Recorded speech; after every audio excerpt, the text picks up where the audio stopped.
Online వేదికల ద్వారా జరుగుతున్న డ్రగ్స్ వ్యాపారంపై ప్రత్యేక నిఘా అవసరమని మంత్రి జూపల్లి కృష్ణారావు అభిప్రాయపడ్డారు. మారుతున్న నేర ధోరణులకు అనుగుణంగా అధికారులు సాంకేతిక పరిజ్ఞానాన్ని వినియోగించుకోవాలని సూచించారు. ఇక డ్రగ్స్ గంజాయి అక్రమ రవాణాపై ఉక్కుపాదం మోపాలన్నారు. యువత వ్యసనాల బారిన పడకుండా తల్లిదండ్రులు బాధ్యత తీసుకోవాలన్నారు. హైదరాబాద్ బండ్లగూడ జాగిర్లో ఎక్సైజ్ అకాడమీలో దీక్షాంత్ పరేడ్లో నిర్వహించారు. ఇక శిక్షణలో అత్యుత్తమ ప్రతిభ కనబరిచిన వారికి పురస్కారాలు అందించారు మంత్రి జూపల్లి. పాశ్చాత్య దేశాల్లో వెస్టర్న్ కంట్రీస్లో డ్రగ్స్ నెట్వర్క్ను ఛేదించడానికి అక్రమణను గుర్తించడానికి అత్యాధునిక నిఘా వ్యవస్థలను డేటా అనలిటిక్స్ కృత్రిమ మేధస్సు లైక్ ఆర్టిఫిషియల్ ఇంటెలిజెన్స్ వంటి సాంకేతికతను కూడా వాడుతూ ఉన్నారు. డేటా అనలిటిక్స్ ద్వారా అక్రమ రవాణా రూట్లను ముందే గుర్తిస్తున్నారు.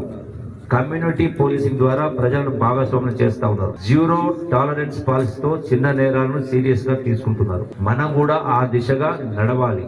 సాంకేతికత మీ పెద్ద ఆయుధం కావాలి. అట్లాగే ఎక్సైజ్ తో పాటుగా కల్చరల్ శాఖ కూడా ఉంది.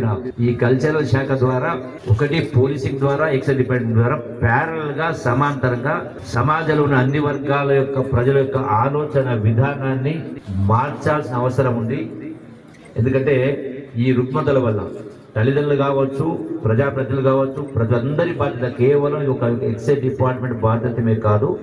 ముఖ్యంగా తల్లిదండ్రులు, గురువులు, ప్రజాప్రతినిధులు, అన్ని వర్గాల ప్రజలు కూడా ఈ యొక్క బాధ్యత మాది అనేది కూడా వాళ్ళు కూడా గుర్తించాల్సిన అవసరం ఉంది. కాబట్టి ఆ గుర్తించడం కోసమే వివిధ కళారూపాల ద్వారా, వివిధ సోషల్ మీడియా ద్వారా, ఈ సాంకేతిక ద్వారా, డిజిటల్ టెక్నాలజీ ద్వారా ఆ యొక్క ఆలోచన విధానాన్ని కూడా మార్చే ప్రయత్నం కూడా మొదలు పెట్టడం జరిగింది.